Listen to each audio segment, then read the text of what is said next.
Hey dorks, just a quick message reminding you to head over to twitch.tv/mindgappodcast and give us a follow. We live stream when we record our new podcast episodes, and we're live streaming video game sessions on Saturday nights at 8 o'clock p.m. Central Time.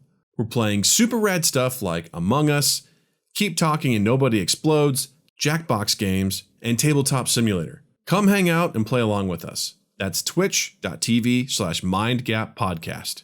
Mind Gap Podcast.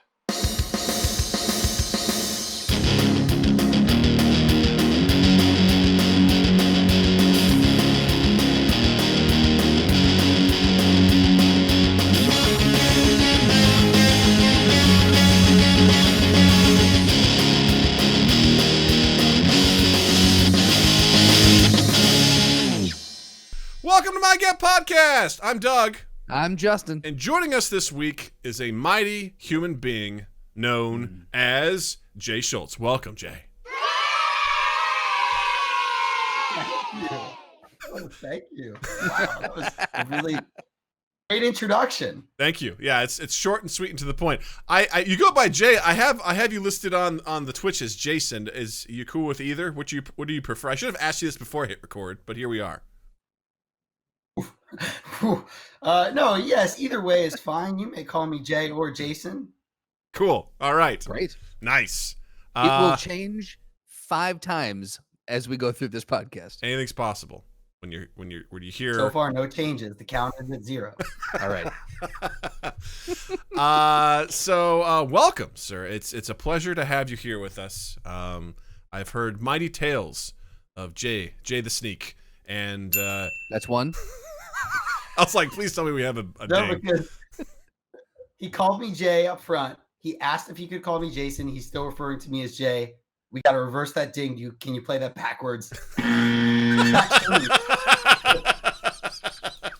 We're taking it back. We're not calling it that. All right. But seriously, welcome. It's such a pleasure to have you on here. You're obviously a very funny person. I've been talking to you for the last 35 minutes, and this is gonna be good. I'm not setting any expectations. I think this is just gonna be a good show. I'm excited. I'm so excited. He's been talking to me for 30 minutes because I've never used Twitch, so I was worried I wouldn't be able to connect on properly, and I wanted to make sure I was here. And here you are. You are. Turns out it didn't take that long, so we just got to hang out after that. Yeah, he goes, straightforward. hey, it's my first time. I'm like, well, you're 90% of the way there. He goes, what do we do for the rest? And he just calls me. I'm like, there you go. Problem solved. You figured it out. Got it. And Nailed after it. that, we got to hang out. Yeah. And it has been fun getting to meet you. I've listened to the podcast, and it's cool. You are too kind. You are too kind, sir. But before we get started, a couple of housekeeping items. First things first. Hey, y'all, did you know we're on Spotify? Because we are. What? Yeah, we're on Spotify, amongst other places you can consume your podcasts. But just a heads up, we're on Spotify. So if you have Spotify, just look us up on there, play all of our shit. You're welcome. That's all I got to say about that. Also, we have our merch store, teespring.com/store/2 we got all sorts of good stuff there. We've got You Can't Handle a Gobby t-shirt. We got the Mind Gap logo t-shirts. We got Mind Gap face masks.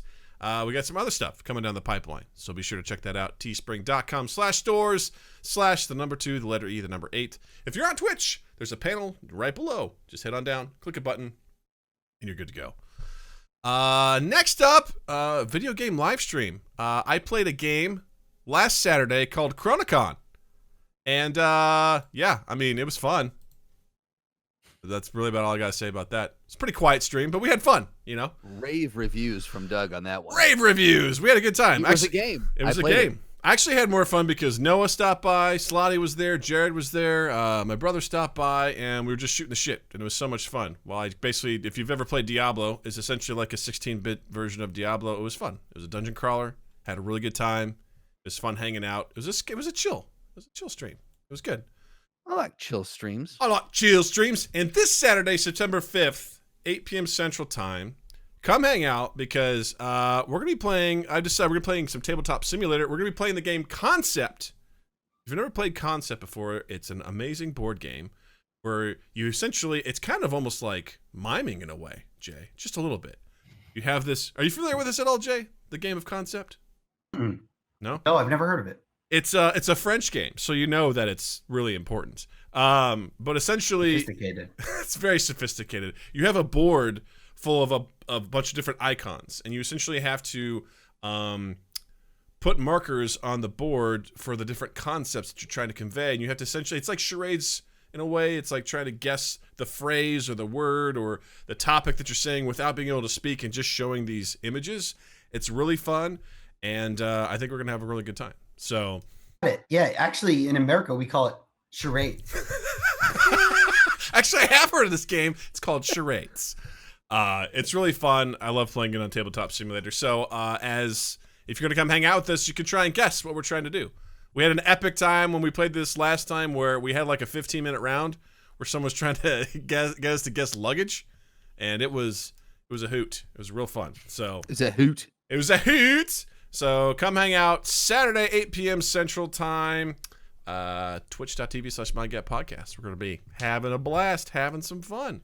And speaking of hanging out, playing on the stream, Justin, I don't know if you knew this, and everyone else out there, Jay was actually on one of our nights playing Joke Boat with us, and I never knew that. Oh, that's awesome. It was very bad. I did very poorly. I would like you to repeat the joke that you did on that. Please. Go for it. I can't remember any of them, but I'll say this. There was one joke where I kind of tried at least, and like I got something out there. It was like about pogo sticks, and it was like I did something like I was trying to be like, you know, that old person who's like, back in my day we had to walk 50 miles. I did some kind of play on that with the word pogo sticks. This sounds crazy to anybody who doesn't know what this game is about. They're like, oh, you're just really bad at writing jokes. But there's like rules to the game, and I've had to use words anyway. Put something out there, and my opponent, you go head to head with someone else. Put something out there that just didn't make. They just wrote like penguins in the box. Like there was no context. There was no joke there. But mine must have been so bad for people that everyone just still voted for the one that didn't even, it wasn't a joke. It was just a word. But everyone went ahead and they voted penguin. So Doug had to go, and the winner is penguin. You know? Yeah, that's tough. I'm not good at Joke Boat on Jackbox games at all. I'm better with Quiplash, which is, I think, more of my style. But, like, I'm not good at crafting jokes. And I know the whole point of that is to do bad. But some of the people we play with, like Slotty, who's in the chat right now, that guy He's a fucking sniper. That guy's the king of Joke Boat. There was I wish I could remember her name, because there was a girl playing with you that night, and she was cracking me up with her jokes. And I'm like, for those of you who don't know the... It could have been. It could have either been my wife, or it could have been my friend Bailey. One of the two. Or Jared's handle. As soon as you say the handle, it was mildly inappropriate. Her jokes were usually a little dirty. As soon as you say the handle, I'll be able to say yes or no. Oh, I can't remember if it would have been. Oh, did they change their name week to week? Like, what do they go by? It depends. Like, because at that point, I don't know if I had people sign in with their Twitch accounts or not. You may have been able to be able to make a name. I think it may have been Bean Machine. That's usually my wife, and the other one was like Bales or Bailey or something like that.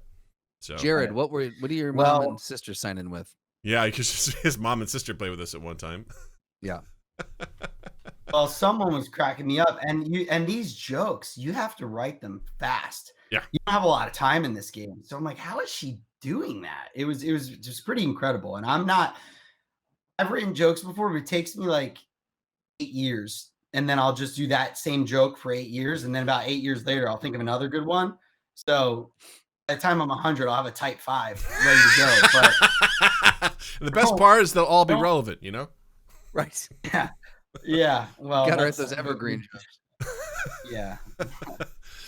Well, speaking of games, Jay, I'm very impressed because you've actually made your own game. You made your own card game called Skitty Kitts. That's right. That is super impressive. When I heard about this, I was like, wait, what the shit?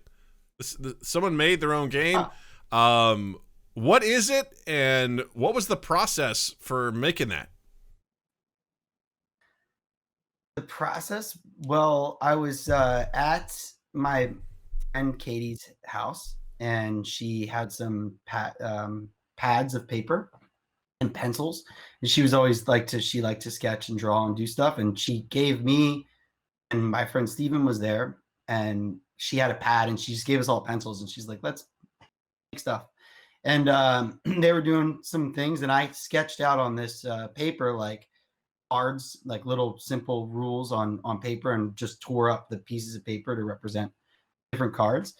And I think I was just thinking in that moment, you know what I was thinking back on, Doug, is I don't know, we all did, a lot of people probably did this when they were kids, where you kind of like play superheroes. I even think it's featured on South Park at one point. I even think the South Park kids do it. I don't know if you ever had a chance to do that with your friend, where you just imagine that you have powers and you like declare which powers you have. I literally did that this evening with my daughter. So yeah. 10-4, we got a role player over here. So I guess I was just thinking of like when you're a kid, you want the best powers. So I tried to make every card like that. Like this one makes you invincible and nothing can hurt you. And it's like, what? That's the dumbest card in the world. But it's not the dumbest card in the world if they're all like that. So that was kind of my vibe in that moment. So if they're all dumb, they're not dumb. Or if they're all super overpowered, then they're balanced. I like that better. Nice. So like all the cards would hypothetically be over. Oh, you can only play one card per turn, but one of the cards is like you just play as many cards as you want on your turns now. So it's like, what? That's like way more than one card, right? Like, it seems excessive, but they're all excessive in that way. So the game kind of change any given moment based on any card. There's the object of the game is basically to get the most points, and then one of the cards is like, now the object's to get the least points, and you're like, what? That's the opposite of what we're. So like anything can like flip the whole thing on its head. But then somebody does something that makes that flip on its head. So it's like every move really counts. This game sounds like pure chaos, and I'm all in for pure chaos. I was like, this sounds like your game, Justin. Like this is. Oh yeah. It's not. So what's cool is you can play with 2 to 4 players, and if you play with 4 players, it's pretty much pure chaos. But not necessarily, because there's some method to the madness, and you might still have a chance to win or by using strategy, but you probably need some luck too. If you play with 2 players, it's quite more like chess than chaos because. Oh, interesting. Okay. Because every card is so crazy important. So if you're not thinking about how you're using it, if you're just like, I'll do this just to be chaotic, your opponent's probably going to overpower you by being like, well, while you're being chaotic, I'm going to be strategic, and now I win. So it's a little more like a chess one-on-one in that regard. But if you play with 4 people, it's chaos. It's mostly chaos. I like the fact that you were able to invent a game that can transition so seamlessly between something of the skill level of chess and something that is pure unbridled chaos. That in and of itself is a feat. That's amazing. Zero intention. I literally told you my whole process for creating the game was being silly on paper, but I will say that it was like lightning in a bottle. I'm probably not some prolific game designer, and I'm probably not going to come up with 100 other incredible games in my life, but with all humility, if I'm being completely honest, Skitty Kitts is really, really, really good. I think really good. I think based from your description, really I'd have to agree with you. Like I love the idea of creating a game is just like I wouldn't even know where to start. But it sounds like you started from something that was very personal, right? And passionate of like what's something silly and fun that I used to do as a kid. And you're like, and what if every card was like that? And I think I love the idea of chaos with that because sometimes random number generator or RNG.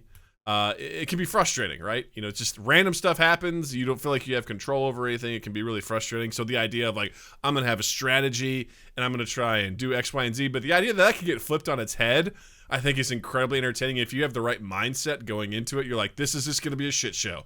And we're going to see what happens. The only thing is it's not a random number generator. It's Justin.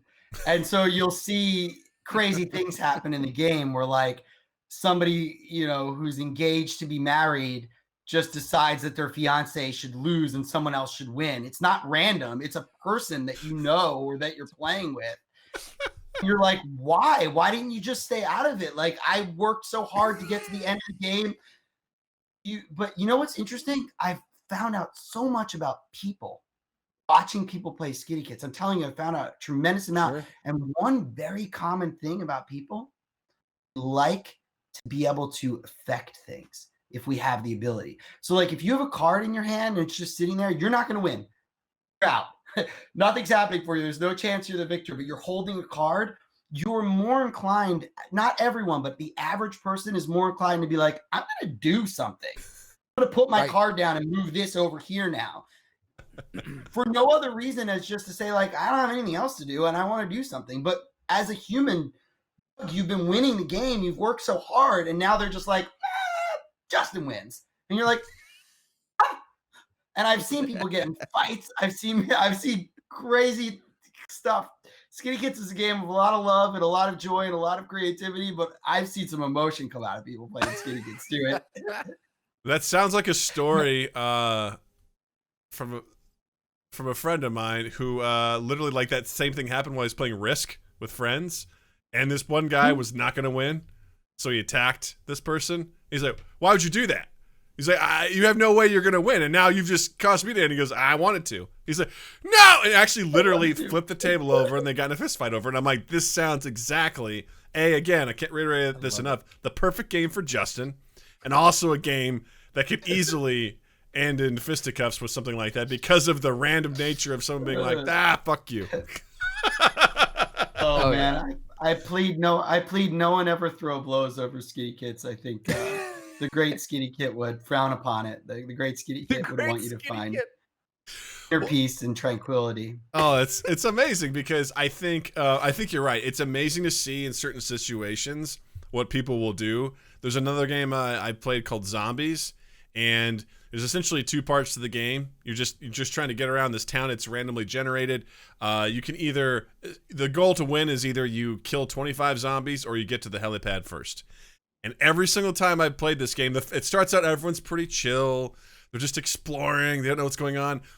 And then as you're sort of pulling out tiles and building out the town, as soon as the helipad comes out, everything changes because it's a mad dash to it, and you see people just fuck each other over as best as they can. Like all of a sudden it's like, hey, guess what? There's zombies all over the tile that you're in. It's just like, they're like, you know what? The zombies are tougher now. Oh, you can't move. You gotta. I've seen couples just be like, what the fuck are you doing? They're like, I'm getting in the helicopter. And to see that sort of impact on each other is so much fun to watch. Heard very similar story about a zombie game, so I guess this is just a thing that couples experience. I've heard a very similar story with the helicopter, like the down to the details. I've heard this before. Different game, but this is a thing that happens with games and zombies and couples. That's amazing. I feel I should note one more thing for your listeners because I'm realizing we put a lot of information about Skitty Kitts out there. Skitty Kitts was a commercial failure. It's not available anywhere online. You can't find this game, so sorry if you're Googling it if we made it sound really good. I was just going to say, in the chat, we had Jared asked, where can I get this game? I'm so sorry, Jared. We probably should have maybe mentioned that earlier before I hyped it. It's this is exactly the chaos I like. You're going to love it. I'm telling you, it's a great game. You can't find it. It's not available. That makes them want it even more. It's the forbidden fruit. I see it's a nice tactic also in South Park. You know, like you can't have it, guys. Sorry, it's not available. All of a sudden, you're going to have people just sending you emails. Somehow they're going to get your email. They're going to be like, I want this game. I got an email the other day, and I actually to create an instruction manual for someone because they'd somehow gotten their hand on like some prototype cards that are out there that I guess somebody knew the link to get them and got it, but they don't come with instructions. They're like, I don't know how to play. And I was like, I'll try to write an instruction manual for you. This happened like a few days ago. Jared goes, is it just cards? You can do a short print. I'll pay. Just cards. It's just cards. I'm working on something. So maybe I'll come back in a year and give you guys an update. Of course. Water Speech says tabletop simulator. Any way to put it in digitally somewhere? Oh, dude, that would be. I think somebody built it on there. Oh, really? That sucks. One of those. Or I don't know if there's more than one. No, they did it with my blessing. Oh, okay, good. Because here's the thing. I love tabletop simulator, but when I see games on there basically ported in, I'm like, guys, how is this legal? Like, how could you do this? I don't know if there's more than one of those, but they build it on either that one or something like that. I know, but it's not the same. You're not, again, if you don't know the rules, because the computer's not, when you play on there, it doesn't like put the card in the right spot. You have to put it. So if you don't know how to play, Well, God willing, someone put the instructions in there so that people will know how to play. Because if it's in there, Jay, and I find it on Tabletop.Simulator, we may be playing that this Saturday night. I'm just saying, like, if I can find it. Good man. And I may or may not show up for a Saturday game stream in that case. I'm just saying, I'm like, maybe we figure it out. And then maybe you get a random message from me like, hey, just curious. How do you play this game? I've been thinking about it, and I just was like, There is a tutorial on how to play it online, and I watched the first 5 minutes of the 10-minute video, and then realized without the actual cards in front of me, I was very confused. So I need the cards in order to make the game real for me. All right, the cards will help. What if just maybe we'll find it? Maybe we will. Who knows? I'm just saying. We'll see if it's there. Based off the game, the first 5 minutes though, I was like, this game looks fucking great. I was very excited to. I'm like, I'm very upset that you said that it's not available. I can get you guys a copy. I'll get you a copy. I'll get you a copy. Oh shit, Jared! You hear that, Jared? Suck it, Jared. I have a couple. I can't get Jared one. Sorry, yeah, because he's in Australia and they have snake warnings over there right now, so that's just gonna delay the mail even more. One. I was talking to Doug. I don't know if Justin thinks he's getting a copy. I was only talking to Doug. That's totally fair. Yeah, no, that's fair. That's fair. That just gives Doug leverage to get me to come out to his place. That's right. Come out to the burbs, motherfucker. Yeah. Jared goes, Justin's like the Stan Lee cameos on Saturday nights. You're always hoping for him, but he's not likely to appear anymore. Yeah, usually the Saturday night video game streams are kind of like my thing, and Justin occasionally will drop by, and everyone's like, where's Justin? I'm like, probably not tonight, so. Whew. Well, I thank you. I love the idea of Skitty Kitts, and I'm so happy you made it, because, again, like, how many people have thought of something, a game or something creative, and then you're just like, I'm not going to do it. Like, you actually put that out there, and it sounds awesome. Yeah. So congratulations. And I never thought that it would last necessarily more than 1 or 2 games on those scraps of paper. But I will say that the second group of people that I ever played it with, my friend Doug and my friend Carly, well, before we played the game, it didn't have a name. And Carly said, hey, can this game be called Skitty Kitts? And I said, sure, Carly. And that's a little bit of Carly magic. And they played and they liked it. And I was like, oh, maybe I shouldn't just throw these scraps of paper away. Like, they enjoyed it. Like, maybe I'll try to play again, So, yeah, I never thought that it would necessarily be more than just like a little moment, but it's pretty cool. That's amazing. Does Skitty Kitts have some sort of a meaning to Carly, or? No, she's silly. It's just a fun word. I love the way you said that. It's a very fun word. Yeah. She's silly. It is, because I feel like you have to say like Skitty Kitts, Right. That's perfect. And when you play the Skitty Kitts card, you have to yell out Skitty Kitts. Okay. And so let's capture some audio of me going Skitty Kitts, and then if for some reason you ever need to do a commercial again, you can just play that. It's like, guys, check it out. It's Skitty Kitts. And like it's like the Sega advertising. Exactly. Yes. I love it. We're firing all cylinders right now. I love it. We're kindred souls over here. I couldn't agree more. In just a short amount of time, I'm like, I think we're gonna be good friends. This is gonna be lovely. Well, that was so phenomenal. Like, I'm so glad to hear people are out there making games and following their dreams. And I just want to say this from the bottom of my heart. I'm proud of you, Jay. Way to go. Thanks. Woo! All right.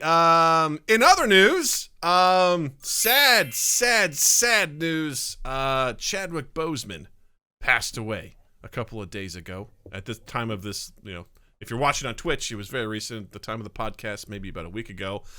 And holy shit, that bummed me out. Really bad. I absolutely loved him in Black Panther. He is T'Challa. Will forever be T'Challa. And it was just one of those things where I think in the crazy world that we're in now, it's so hard to unify people. But this is one of those pieces of news, sad otherwise, that everyone was like, came to a screeching halt, at least I feel like in the nerd world.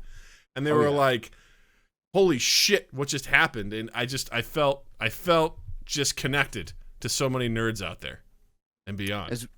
As we were I was just getting ready for bed, and Beth was checking Twitter one last time, and I heard from the other room, she was just like, holy shit. And I go, what? She's like, Chadwick Boseman passed away. I'm like, you've got to have that wrong. I'm like, there's no way. And she's like, yeah. And from that point, it was just set my mind ablaze. I'm just like, what fucking happened? And then all these details started coming out. It's hard to believe someone of that age, especially when it happened so quickly. And he did such a phenomenal job of keeping his personal life to himself that no one was aware that this was even a thing that he was battling. It's just such a shocker. And I think you're right. Like it's incredible to see the way that it has brought people together in a very divisive moment in our history. Yeah. Jared says he found out at the zoo. Super depressing place to find out. I couldn't agree more. Wow. Yeah. Yeah. Have you ever seen 42? The movie he did about Jackie Robinson? That was the first time I was introduced to him, and I loved that movie. I don't think I think Black Panther was the first time I'd seen him in anything. I'm surprised you saw 42, Justin. You're not a sports fan. That was sports? I thought it was just a math movie, which also you hate. Yeah. How about you, Jason? Are you a big Chadwick Boseman fan or a Black Panther fan? Yeah, absolutely. Absolutely. Both of those are true. I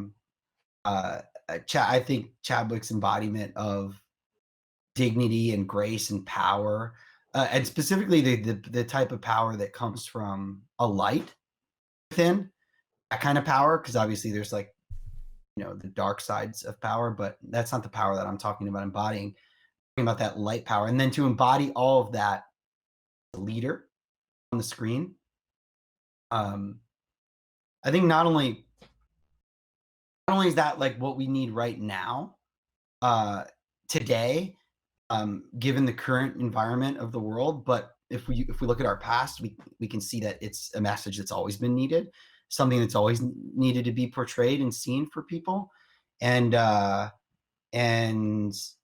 sure it will always be needed in the future. I think it's just an eternally important character to be on display, and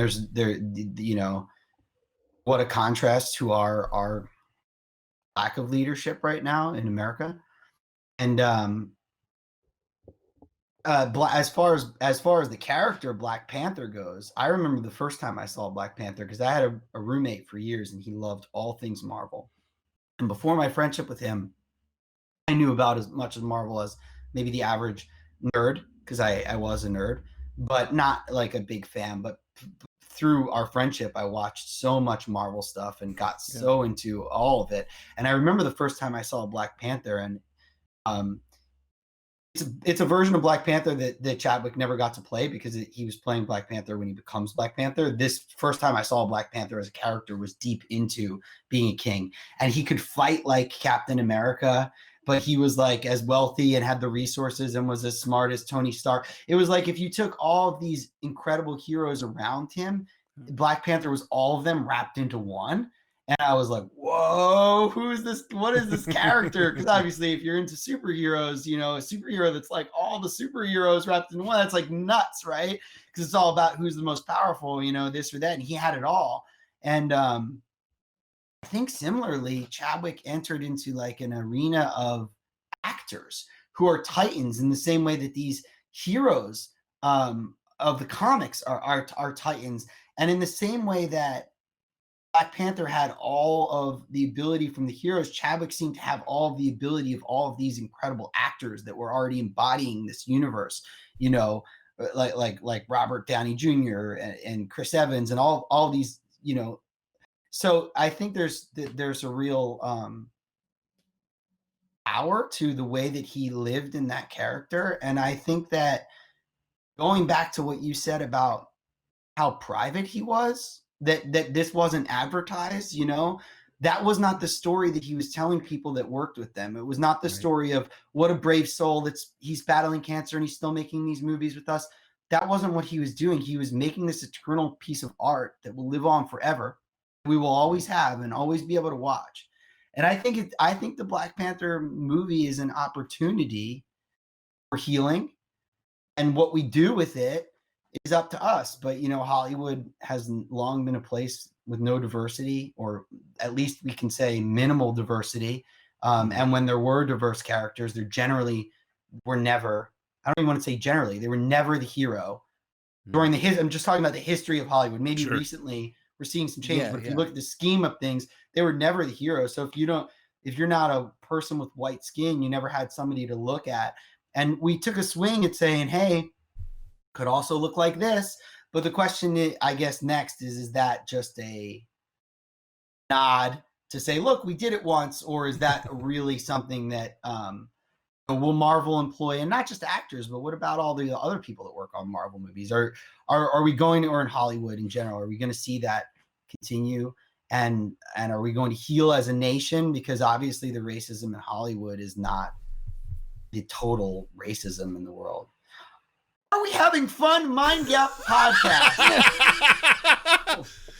That's gonna be a fun clip. That was a great way to end it too. I love it. No, it was wonderful. No, seriously, like I mean this with all sincerity. That was beautifully said. Like it was. I saw Black Panther. I enjoyed it.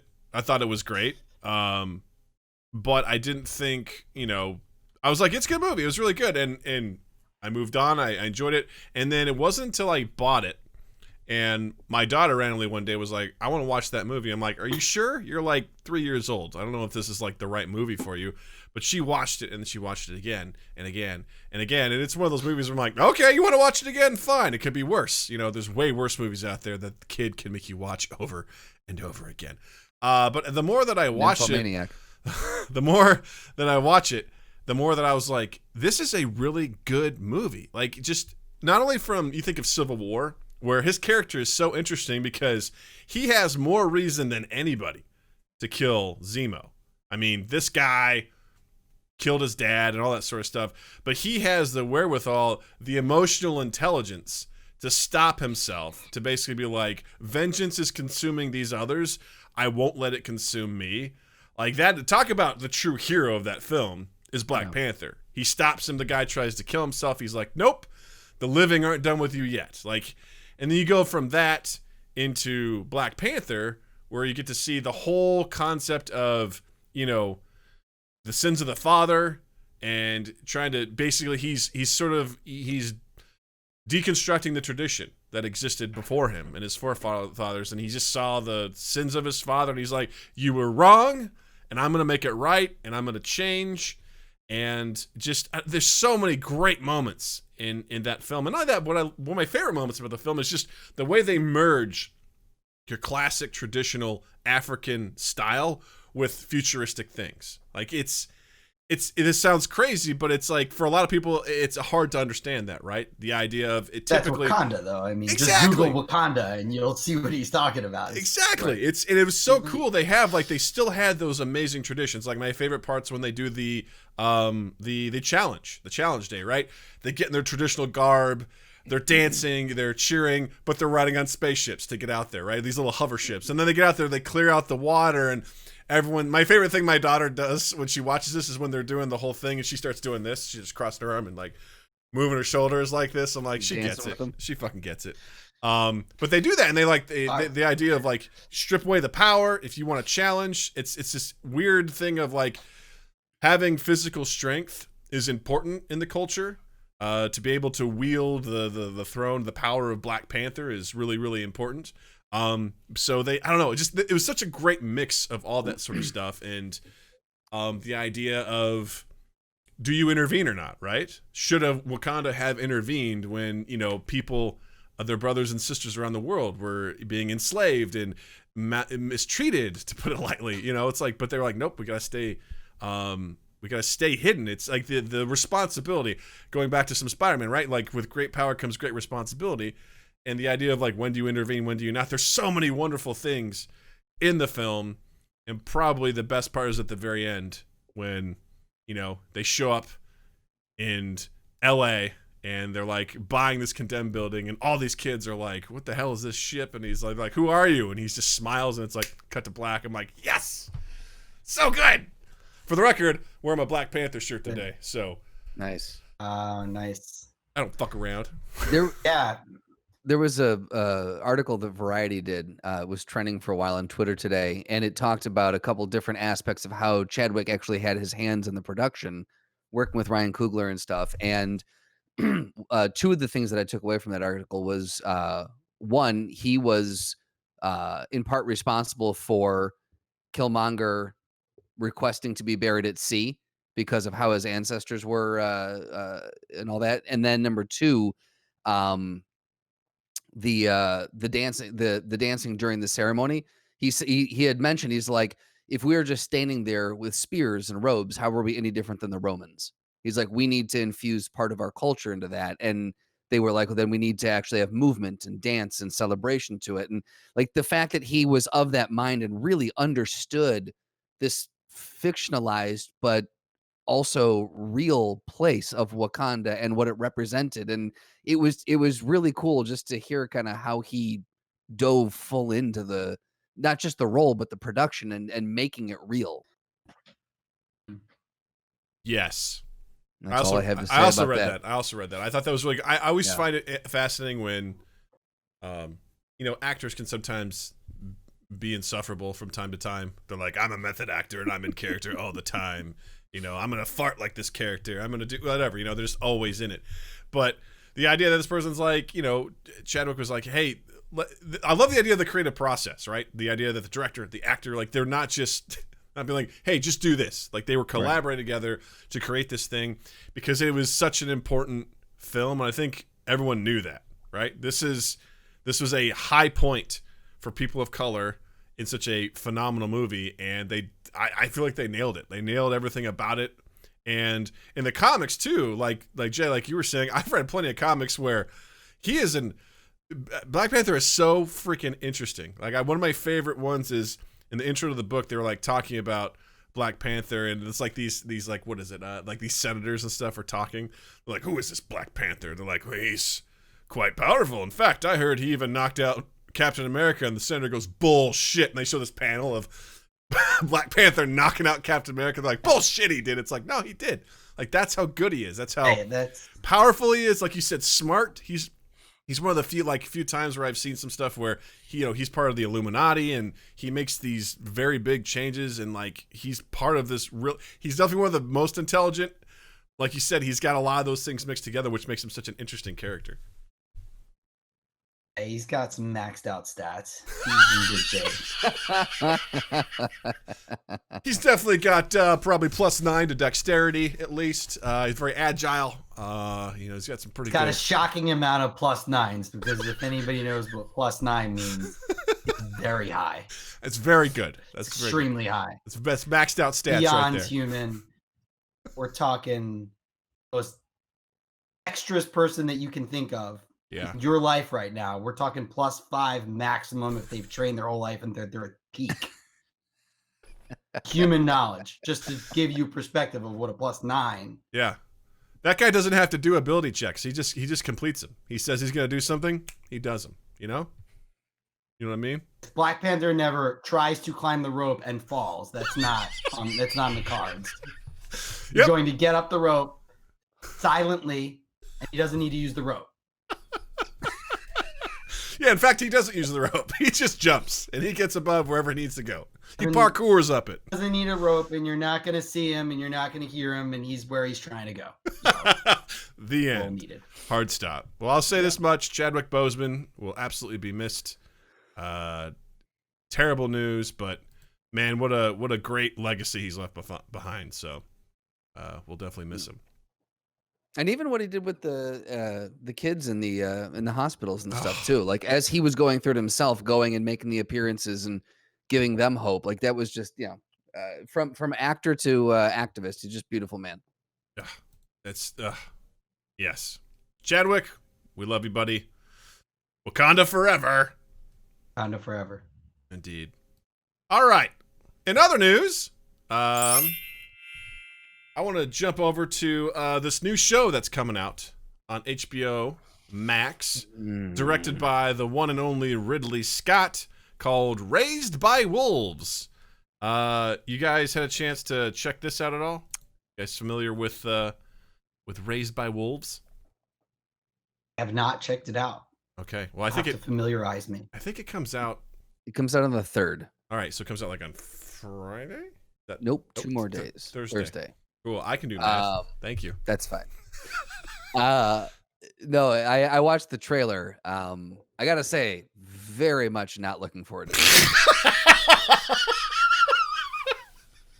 Do tell. Okay, first of all, Justin, describe what you saw. A hot mess on screen for 2 minutes is what I saw. Yeah. Let's see. What did I see? Do you want me to describe the? Well, I mean, Just Jay what it doesn't is? know anything about this, so Great. tell him what the So- show's about. It seems to be some sort of a dystopian world. An android mother and father, who are essentially like an Adam and Eve character, are raising human children and trying to teach them how to exist. And then some sort of crusade-esque religious people, actual humans, come to this planet and try to kill everybody? Question mark? I don't know. Try to convert them. Again, it's a hot mess. It's a hot mess and nothing. So I assume it's going to have a pretty hardcore religious tone to it. I assume it's going to, it's going to be sci-fi versus religion versus making a statement. That's a very interesting take on that. I like that. Yeah. It's The Matrix meets The Crusades. Now, I don't know about that. I think you may have just undone everything you just said. It's American Pie meets Schindler's List. There we go. Now we're more on point. Jay's like, I don't know about that. I'm not joining in. It's gonna be wild ride. So my understanding of it is because the first teaser I saw for it, I was like, I mean, visually it looks cool, but I don't know what's going on at all. Because it makes it seem like the woman who apparently plays an android in it is good, but at the very end, it's like, she's actually the bad one. And then you see another trailer, and it looks like maybe she is the bad one that's raising these children on this planet. I mean, I don't know. Either of you seen Mother on Netflix? No. Why does that ring a bell? Oh, I'll tell you what it's about. It's about a Please. robot who's raising a human daughter in a world with many questions, and you're kind of wondering who's good or who's bad, and you don't really know. So it's pretty good. So it sounds like if you are interested in the premise of this Ridley Scott show, but this Ridley Scott show isn't good, you should just watch that. You mean Mother, directed Like by Darren Aronofsky, starring No, this one is The I robot. Am Mother. I Am Mother. Oh, I Am Mother. Yes. Apologies. A teenage Thank you girl for is the raised by correction. a robot designed to repopulate Earth. Their bond is tested when a stranger arrives with alarming news. I did see the trailer for this one, and it looked good. Oh, it's So got if you Hilary don't think this Swank Ridley and Scott Rose thing Byrne. looks good, Okay. you are interested in the concept of robots raising humans, maybe just watch that one. I am, well, real quick, I want to read, I read this last night, but I want to read just like this last line of the review of this. Now, granted, this review is only on the first 3 episodes, so as we were kind of talking beforehand, Justin and I, it's hard to judge a movie or a show on 3 episodes. I mean, I've seen some shows True. that it takes some time to really get rolling, but I just thought this was really funny. I don't know, it's just funny words. It's like, Raised by Wolves would 100% appeal to viewers who do not mind slow-paced story development and have an affinity for big sci-fi. If you're able to avoid digging too deep, stop asking too many questions, and are willing to ignore the little voice in your head that's desperately trying to connect the dots, then this could potentially be a good watch for you. You know what? I'm in.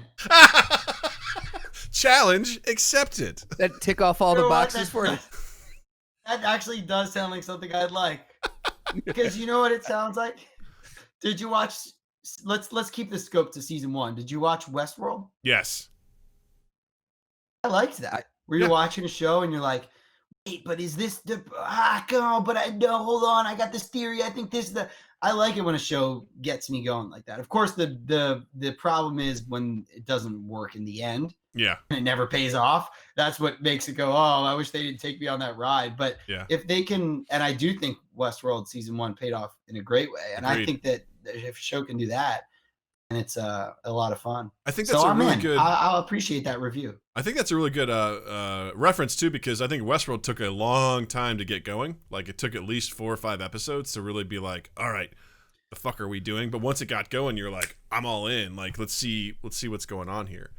Yeah, and I think your note that you came out the gates with, you shouldn't be judging a show on the first 3 episodes. I think it's really fair statement. And I think people who jump too quickly at a show are probably missing a great opportunity, because a lot of times they really do develop into something wonderful. Well, I know, you have to get to know the characters. I think The Witcher, if you guys have seen that, like that show got a lot of shit out of the gate too. Like they only watched the first 3 episodes and they were like, no, to be fair, The Witcher is a bit confusing, but I had my brother watching it with me who was like, he read all the books and he had already seen it. And he was like helping me piece together. We're like, oh, this is a really good show. But I could see if you just watch the first 3, like, what the fuck is happening here? Like, what? This is not a linear timeline, and they do not tell you that. Like, it's very. Yeah, that's where I was. I came in with zero understanding of the base material, and I turned to Doug. I'm like, do I need to finish the show? Because right now it's very frustrating. You're like, I don't know how I feel about this. Yeah, but Jay, I agree with you in that people who take some shows do take, like, for example, Schitt's Creek, which I always talk about on this podcast, and Jared actually will back me up on this. I think you have to get through the first season of it in order to really start to like feel the characters and everything. And so sometimes it's just not possible within the first couple episodes to establish everything that you're looking to set up. And so it takes a little while to get all that or to get motion behind that. I agreed with Doug. Justin agreed with me. I think for the first time ever, we can coin the slogan, let's just agree to agree. No one ever says. Everyone's always trying to agree to disagree. Here we are. Let's just agree. We agree. That is a positive spin on that, and I am into it. I love it. We invented that. When the 3 of us invented that just now. We experienced it. Speaking of fun stuff, so in the chat, you make one joke on Joke Boat about fuckbots, and it just follows you forever. So when I brought up the idea of an android, caring for children, we got, what do we say here? Doug wants to repopulate the Earth with a robot. Naturally, this appeals heavily to Doug. Guys, it was one joke about fuckbots, all right? That Doug had thought about for 15 years. I mean, they are getting pretty impressive these days, am I right, guys? Anyway, Slotty says, you got to ask yourself, are you getting Aliens Ridley or Prometheus Ridley? Because I tell you what, Prometheus Ridley Scott can go fuck himself. That movie made me very angry. Because I'm a big fan of Alien. I love Alien. I love Aliens. Aliens just 3. Want Legend. What's that? Oh, Legend. Just want Legend. We actually did a throwdown recently with the villain of Legend versus the Devil. Yeah, we did the Devil versus wins. I don't care. Devil wins. It's the great villain of all time. It was versus the enemy in the movie Kroll. The Beast, right? Wasn't they called the Beast? Yeah. You familiar with that at all, Jay? No, but I don't care because it sounds like a complete mismatch. And there's obviously the devil wins.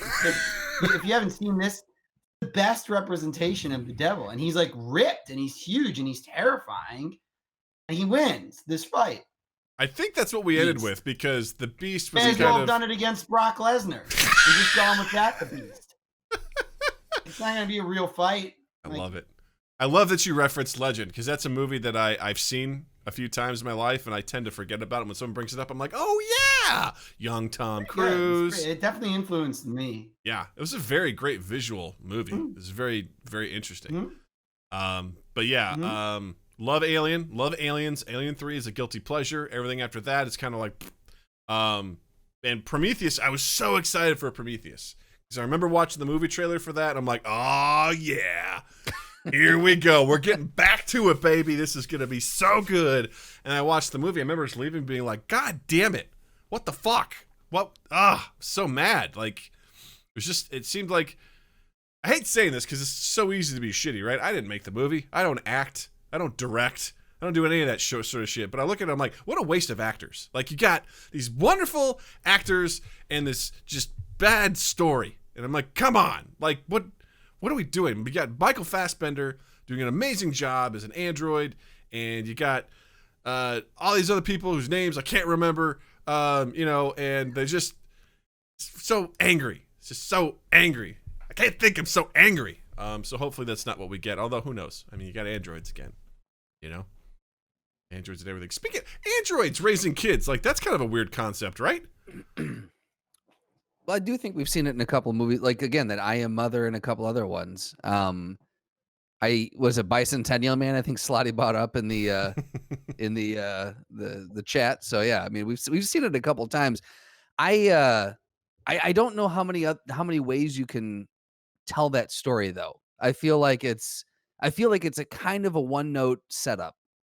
What do you think? Either of you? Well, I think it's funny that when we think about the future and robots and humans, that we tend to keep them separate in our fiction, because here we are, the three of us, plugged into headphones, plugged into our computers, which are connected through the internet. We also have our phones nearby. Like, I would be willing to bet $100 that you can both touch your phone right now. Like, did you leave it in the other room or is it right there? Right. So we already connected to the machine. So like the idea of, oh, well, wouldn't it be crazy if robots raised us? It's like, give me a break. We're the robots. The robots are us. They're raising us. We're raising them. We all try to act like we're so separate from the robots. Oh, let's tell a cool story about 1,000 years from now when robots are fighting people. No, we're going to be the robots and the robots are going to be us. And we're just one. We've already signed on. Because if you ask people, oh, if you had the opportunity to become part robot, would you do it? A lot of people would probably go, no way, I wouldn't do it. And then you go, oh, cool. Can I buy your phone from you? I'm going to give you over market price. I'll give you $190 for your phone, or $1,000 if it's an expensive iPhone. Whatever their phone is, just add $100, whatever it's worth. Right. Hold on, my robot ear fell out. So they would not sell you the phone. They'd be like, no, I'm keeping my phone. I'm offering you more money than the phone. And they're like, I'm keeping my phone. Well, then admit that you're part robot. Admit it. Admit that you opted in. Here's the thing. You didn't opt in. This is what's tricky about it. You know, when there's the mailing list and you have to uncheck the box, you have to opt out. That's the thing about becoming a robot. If you don't want to do this, you have to uncheck the box, which means give me your cell phone and go and live in another part of the world where you're unplugged, and you're not going to do it. You're staying where you live. You're listening to a podcast right now. You don't sound like the type of person that's going to go out into the wilderness and live an unplugged life. Because you need your mind gap, and so do I, and I get it. But admit that you're a robot. Admit it. That's all I'm saying. And so, yes, the robots will raise us because we will be the ones that are the robots that are raising us, because we're one singularity. I love that. And honestly, I look at it as, how's it any different than having a nanny, right? Or an au pair, right? You got someone else raising your kids. It's just an android that we've programmed, right? Like, I mean, right. It's really, is it that hard to fathom? I mean, if anything, I look at that as like privilege, right? Oh, I've got the new android, you know, that's going to raise my kids for me. Yes. Not a one-note premise. There you go. Doug just reinvented the genre. Ridley, get on it. Natty robot. Bicentennial Man. We've done it. We've done it. Actually, I believe that you could get Igor Hiller on your podcast. He's a friend, and he's in my friends groups. He lives with Johnny Cruz, who you've had on your podcast. Yes, so Johnny Cruz, one of our favorites. Call Johnny's phone and then say, Johnny, can you put Igor on? We're trying to do the podcast. He was in Bicentennial Man. No shit. Oh my God. So you can ask him. You can ask him about experiences working with Robin and doing the movie. He was very young. Wow, that's so cool. Jesus Christ, the game on. Jokes keep coming. Slotty says the android isn't fucked as often as the au pair unless it's at Doug's house. Thank you. Keep them coming, guys. Keep them coming. You might be perpetuating and keeping the joke alive by reading comments out loud. I read it because I don't really want it to go away. I love it. I think it's amazing. It was one joke that everyone's like, wow. Okay, and even in that same joke boat game, they used a callback to that joke. Like it kept going and rolling, and I'm like, you know what? God bless you guys. It's the best. It's so much fun. it beats my pogo stick in the snow joke, because it at least got some traction. Yeah, I love the idea. That's such a fascinating thought, Jay, that there is this clean separation, right? Like in the Matrix, it's the machines versus the humans. But if anything, like you said, this just becomes more and more. I mean, look at, you see in a lot of benign ways, right? People who have ALS and they require machines to help them speak or to use their eyes to communicate, or, you have bionic limbs and things like that. Like, it is definitely going to become a weird moment where we look back. It's like, and we've talked about this before, but it's like, are you still human? When do you cease being a human? And when do you become something else altogether? Because of just, Justin and I have talked since before we started doing this podcast about wetware, people installing, bio equipment into their bodies to regulate their heart rates or to do different things, and all that sort of stuff. You see things like what was that Google device that ended up not panning out? The Google Glass? Google Glass, right? That was just like a heads-up display, basically, that you had while you're walking around the world. Like, those things will slowly become integrated into it because it's convenient, it's helpful. In 10 years, everyone will be wearing the successful version of Google Glass. I mean, almost certainly. It might not be made by Google and it might not be called Google Glass, but the invention that you're talking about, in 10 years, everyone is going to have a pair. Yeah. We're going to spend a lot more time in the virtual world. Well, if you look at what they've done in Iron Man right there, I really do feel like what they're doing is they're basically doing a blueprint saying, like, this isn't that far off. You guys like this movie? You guys like these visuals?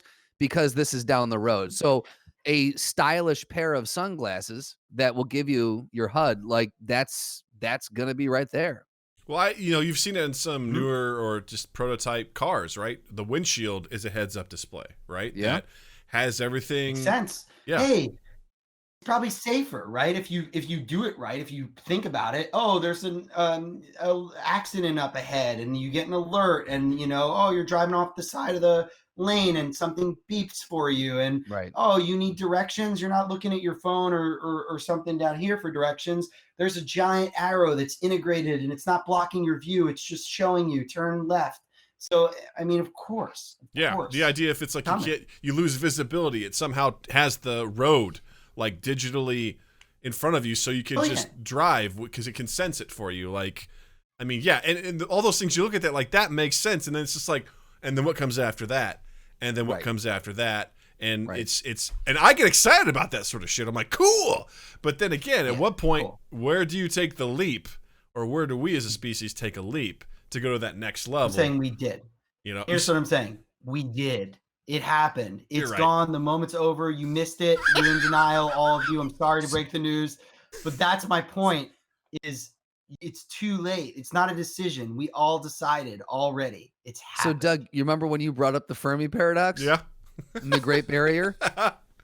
This brings that around full circle. We have passed the Great Barrier. Yeah.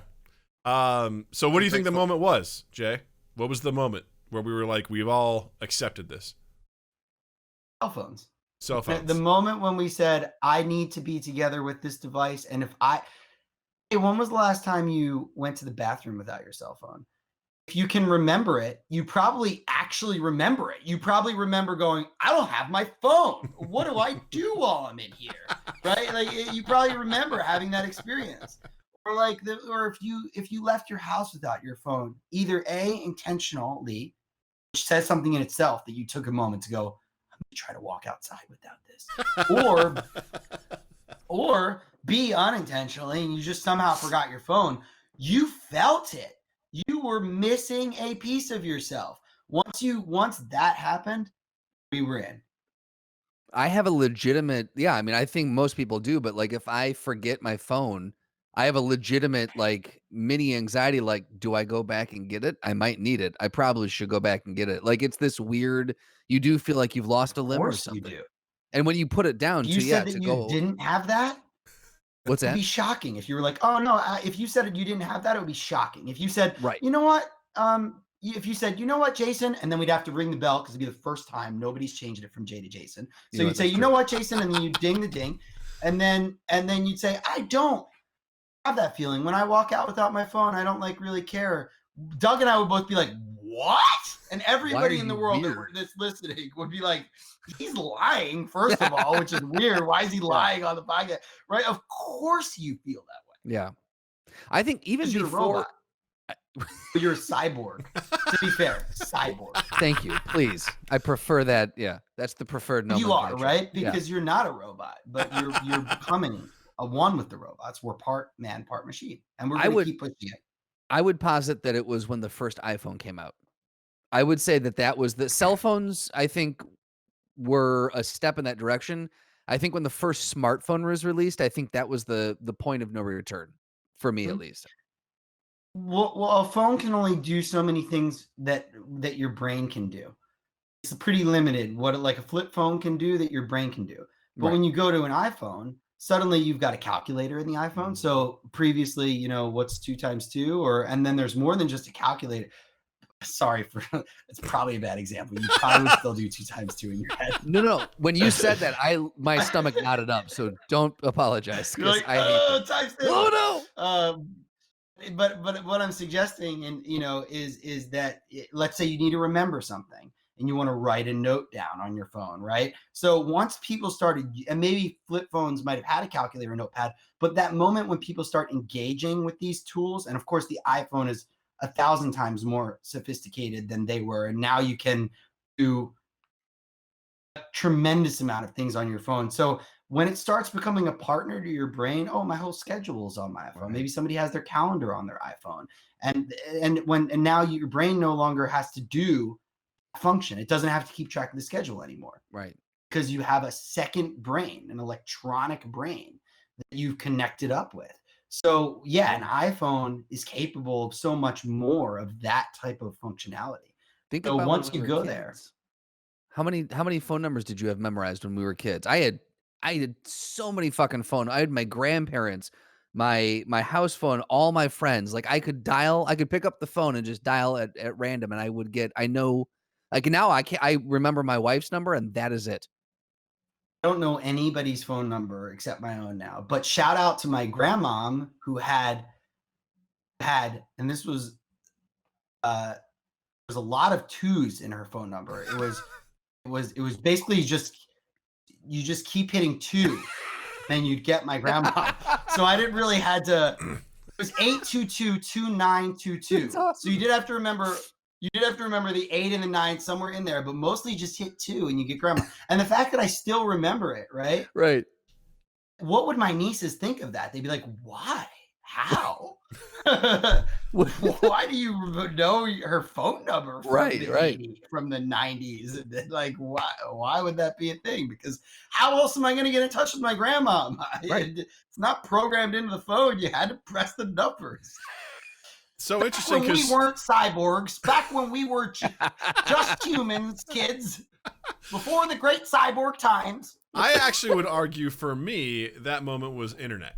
When I first had access to internet, and like the amount of information, the fact that gaming changed my life, connecting with people, AOL Instant Messenger, like the ability to sort of like just reach out and find whatever you wanted, like it was at your fingertips, music. Again, going back to gaming, like I made connections with people through gaming, and that to me was a whole new level because I can literally remember before internet and after internet, and life was dramatically different on either end of that spectrum. Like after that point, because once we had it, it was a slow adopter in my house, but like I was all out it, and then all of a sudden, I look at where we are today. We're here right now because of the internet, and it connects us for better or worse. In that way that I think that to me was the singularity in my mind that took us to a whole new level, because that then allowed us to do other things. It allowed us to everything else to flow through there to create your Wi-Fi, your wireless internet. So now you don't have to be hooked up anymore. You can just wander, and now it's connected to your phone and all that other stuff. And what's crazy is like, there's definitely a negative aspect to that, right? But I love the idea that I don't have to save storage in my mind to remember a phone number.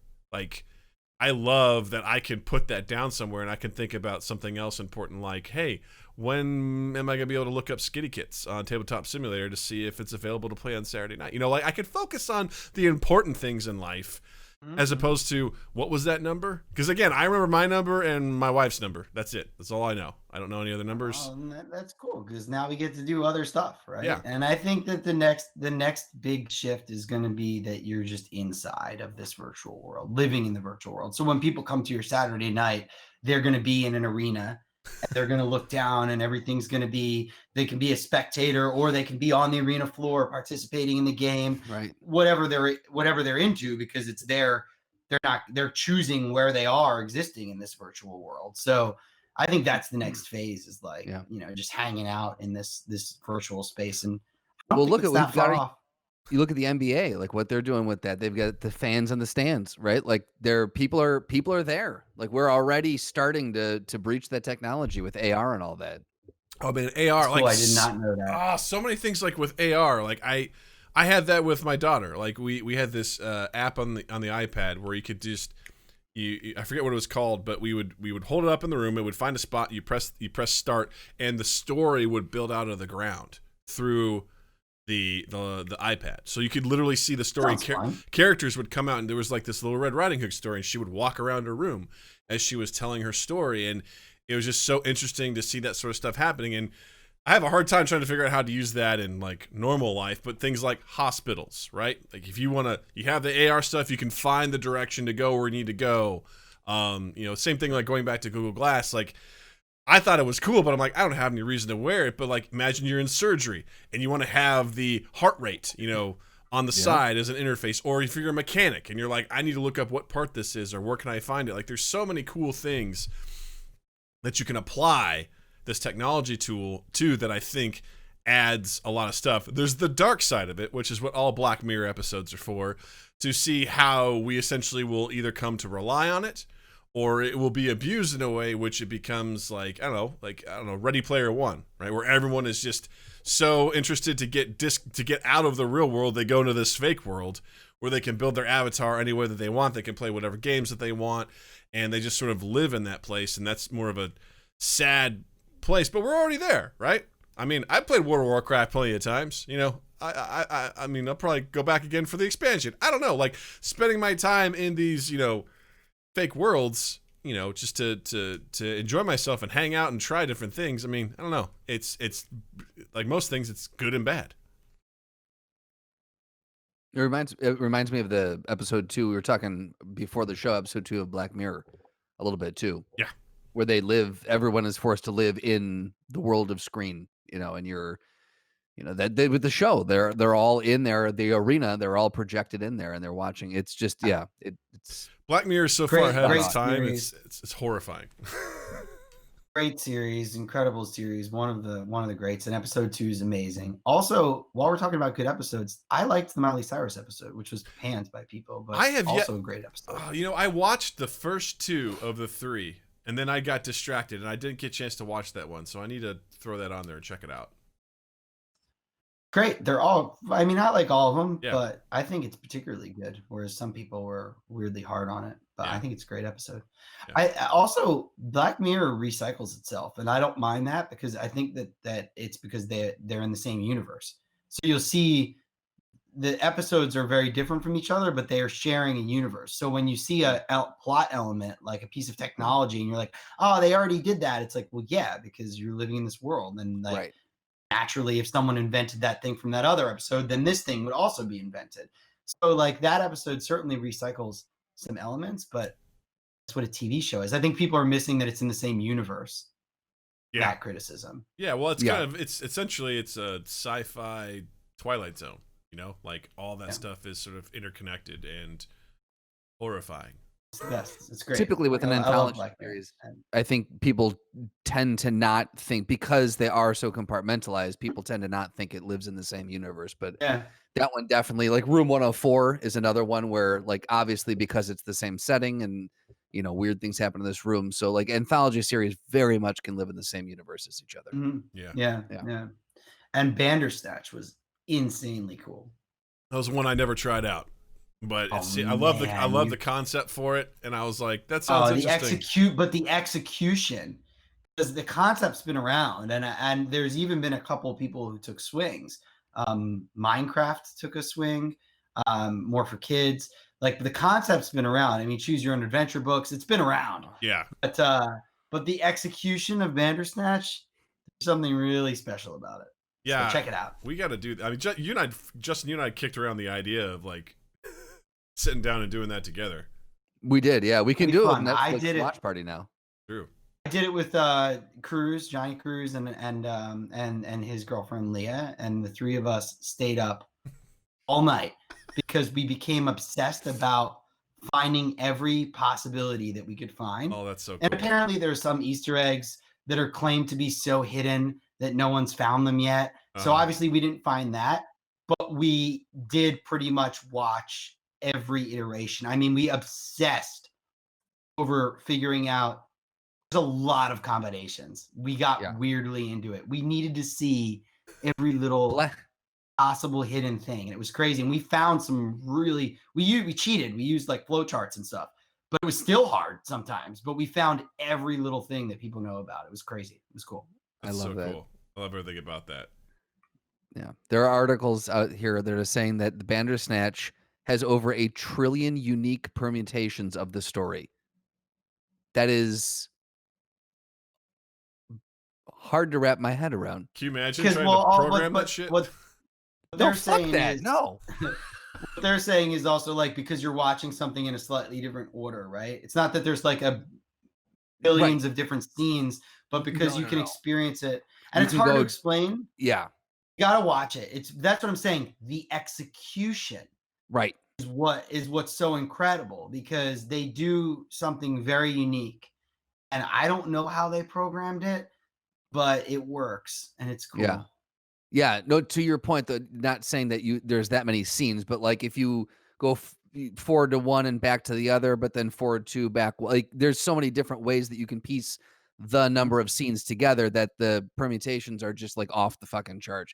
I don't know how Netflix even wrapped their head around from a technical standpoint, and then from a filmmaking standpoint. It's just it's insane.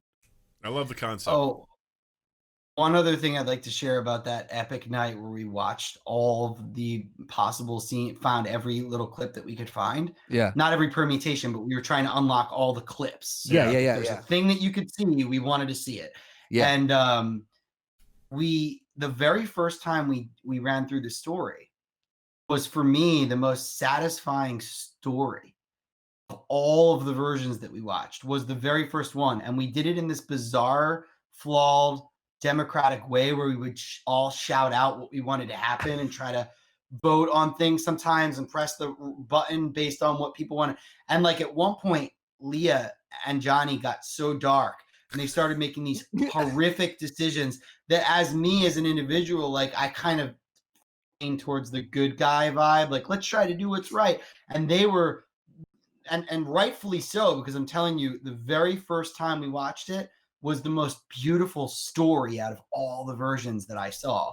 But it got pretty dark before the end. But beginning to end, for some reason, this weirdly democratic, you pick one, I pick one, we vote on them, just turned into the most beautiful telling, I think, of Bandersnatch, that of all of the ones we watched, and we watched many.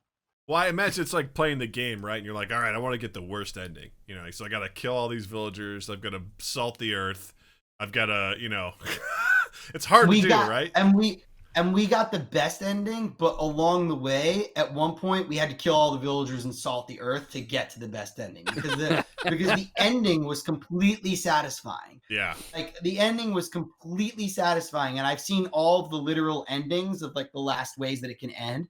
And we probably got the best one. There's no best because they're stories. So it's like, is that good or bad? People died. That's not good. But our game that we made was rated really well by the critics. Like, what denotes best? But I'll say this, our game was rated really well by the critics. Like at the end, you're inventing a video game, and like our game was blockbuster. Like it was as good as, but our character had to go to a pretty dark place to get there. So anyway.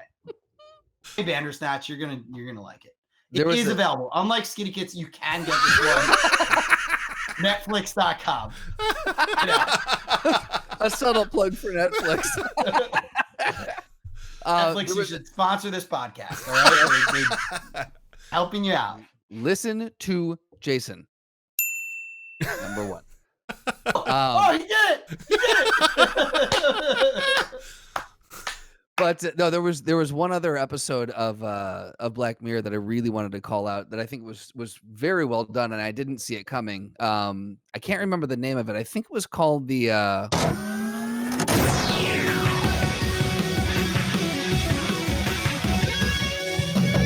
Throwdown. Woo! Welcome to the Throwdown, Jay. The twist. That was exciting. What do you got for us? All right. Did Jared just subscribe twice? I don't know. I just saw the thing pop up and say he's subscribed again. I'm like, okay. And a Jared, sound effect. Thank Can you. you get a sound effect? Yay! There we go. That's what we want. Even better. Subscribe, and then resubscribe, unsubscribe, resubscribe. Ding, ding, ding, ding. Jason, unsubscribe, subscribe. Ding, ding, ding. I can't Throw down. Yes. So the Throwdown, this week's Throwdown, is going to be a fun one in honor of The Boys season 2 coming back to Amazon Prime. Have you watched The Boys, Jay? Oh yeah. Okay. Oh yeah. Most definitely. So, in honor of the Boys coming back to Prime, this week's Throwdown is going to be Billy Butcher versus the Punisher. Ooh. Punisher doesn't lose fights. Well, maybe he does tonight, my friend. Let me tell you. Because there's two versions we're talking. Are we talking about Billy Butcher from the show or Billy Butcher from the comics? Because those are two different Billy Butchers. Because in the comics, Billy Butcher takes Compound V, so his abilities are enhanced. Whereas in the show, he has not yet done that, but he's also very formidable. So I've never read the comics. I don't know. Jay, have you read the comics? No. Watch the TV show like a cretin. Yay, samesies. Doug, what do you think then? Well, I'd say this much. He's pretty accurate as far as like what Billy Butcher can bring to the table is master manipulation. He is very tactical because in the comics he spent some time in the British military, and then he obviously was sort of like a black ops person for the CIA. So he understands espionage, infiltration, battle tactics. He also just beats the shit out of a lot of people most of the time. Now, to be fair, accurate. A lot of the superheroes he fights in the comics are just a bunch of morons who don't actually know how to use their powers because they're corporate created things. But he does horrific things to them. And he's always like 3 steps ahead of everyone. I don't feel like that's quite the same in the show. In the show, he seems a little more unhinged. He's not necessarily, in the comics, he has a singular purpose, and it's to murder someone in particular. You kind of see that a little bit in the show, but I would say if we're going with the show version of Billy Butcher, I'd say the Punisher definitely has the upper hand. Because Punisher is, also unhinged, especially if we take like Jon Bernthal Punisher. I mean, well, there's a debate going on whether or not we should do the Thomas Jane Punisher the Jon Bernthal Punisher. We're not doing the Thomas Jane / John Travolta Punisher. Like, I don't think we need to cover that, guys. I think we're okay with going with the Jon Bernthal version of it. I retract the statement that Punisher doesn't lose fights, because obviously some people can beat Punisher, but Punisher has defeated the likes of Wolverine and Daredevil, and I just have a hard time understanding how he would lose this one. I can't picture it. Well, I mean, I can't say, congrats. He beat a guy that can see, with Daredevil. I mean, congrats. I mean, that's not a huge win. Daredevil has supervision. His blindness is a superpower. Do not be fooled by his handicap. He's he's not at risk due to his blindness. He could just see like the heat of your body and through walls. And please don't let Daredevil fool you. I know, it's like when you see there's no eye holes in the mask, it doesn't mean he's gonna trip and fumble. He's just a guy that can see, and the Punisher's able to beat him. Congrats, he's got super senses. Can I want to call out again. I love that I have to keep doing this. The fact that Doug loves the Daredevil TV show so much, but will never miss an opportunity to just shit on the character. I just think it's funny. It's like, here's Daredevil. He can see. It's like it's just like, they give Ant-Man shit. No one says that though. You're the only one. I'm number one. Yeah, but it's like yes. Ant-Man, they're like, hey, what's up, regular sized man? It's just he punches with the strength of one man. Like, it's just funny to kind of give him shit. I think what the Punisher has that I have not seen with Billy is pure, unbridled, just will, just a nonstop resolve to just keep going. Like, we have seen Billy go through some shit, but we have seen the Punisher get, like a drill through the foot. We've seen him just get beaten to death's door and then stand up and go, I could do this all day. That's the same character, right? How dare you? Anyway. How dare you? So they both do have a lot of tenacity, and Billy is a very tactical human being. So they share a lot in common, right? But in the end of the day, I think Billy Boy's in a little bit of trouble here. I think he better not do anything wrong. He better not do anything that needs to be punished. Yeah, I'd say in the show, Billy Butcher seems a little more haphazard, whereas in the comics, like I said, Billy's got everything figured out. He's playing 4D chess with everyone. Like, he knows exactly what he's doing. I might be at a disadvantage here, and without knowing comic Billy, I might be underrating Billy as I'd say we keep it on, like, we can do two paths here. If we're doing comic book, I'd say I actually give it to Billy. I'd say Billy has an advantage. A, is Compound V. That's our automatic advantage there. And B, he is just showcased to be such a manipulative and amazing psychopath that I think that even if the Punisher got the jump on him, I still think he'd find a way to either distract him with something or he'd be able to figure out who he is. And if he landed a blow on the Punisher, he could probably punch right through his body. So, well, here's the thing: if you make him a superhuman, then I feel like the fight is all immediately unfair. But to Jason's point, he beat Wolverine. He beat a guy that could see. You're right. I'm sorry, Wolverine. Before you make your shitty little comments there, Doug, listen to the whole sentence. He beat Wolverine. Yeah. I mean, yes, Wolverine can see. You're not wrong. Yeah, exactly. How dare you? If he sees with his nose. He sees with his nose. There's danger coming. But yeah, I mean, if he can beat Wolverine, I mean, what is he? Billy can punch really hard.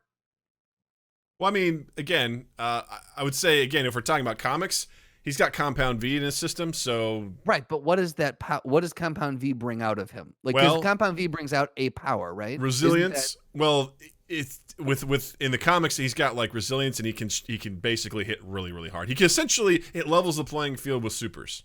So okay, would you say he's Luke Cage-esque? Where he's got resilient, like I wouldn't say he's impervious. He can definitely die, to different blasts and stuff like that. But I would say you see him thwart people with guns and stuff like that and tactical ability. So, but I'd say if it's TV show, I don't that Billy the Butcher. I don't think he's really that ahead of the game. I think if he sees Punisher, I think Punisher's gonna kick his ass. Having not read the comics, but feeling a kinship and a trust for Doug, I would like to take this comic book versus show, splitting it up and doing it two ways. And I would like to agree to agree.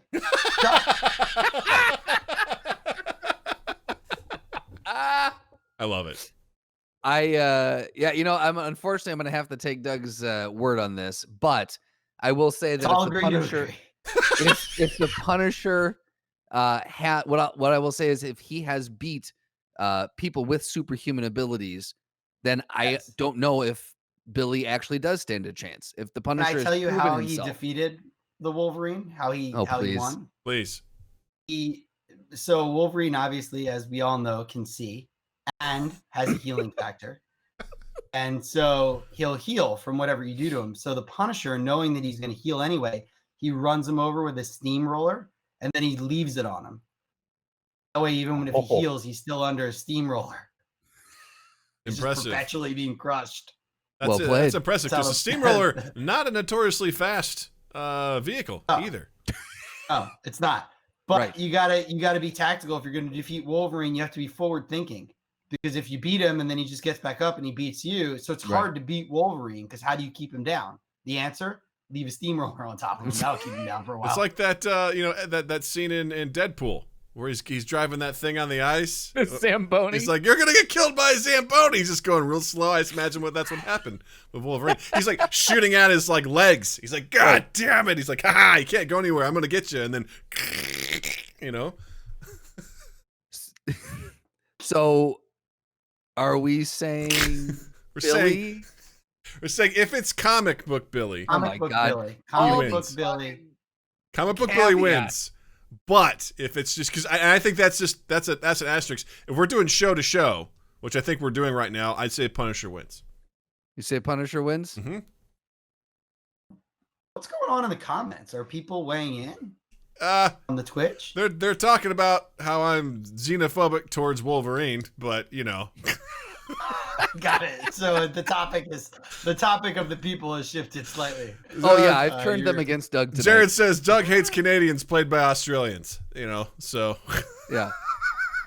So I think we got to go to Justin for the final word on this. Justin, you decide.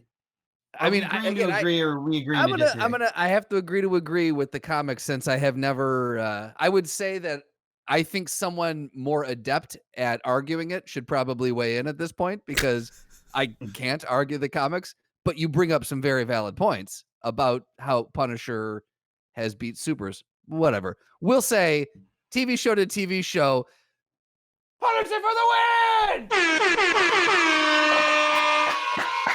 But in the comics, Billy Butcher for the win! Wow, we did it. We did it, gang. That was amazing. So much fun. Jay, this has been an absolute blast. Thanks for having me. Of course. But before we go, this is our moment where we like to open our doors and our hearts to you. And if there's anything, if you'd like anyone to follow you on social media, if there's anything you'd like to promote, or if there's anything you'd like to recommend, like if there's a show or music or anything like that, the floor is yours, my friend. Got it. My recommendation is to find forgiveness for all within and all without. And I would like to plug Mind Gap Podcast. If you haven't had a chance, smash that subscribe button and buy some merch. And that's my plug.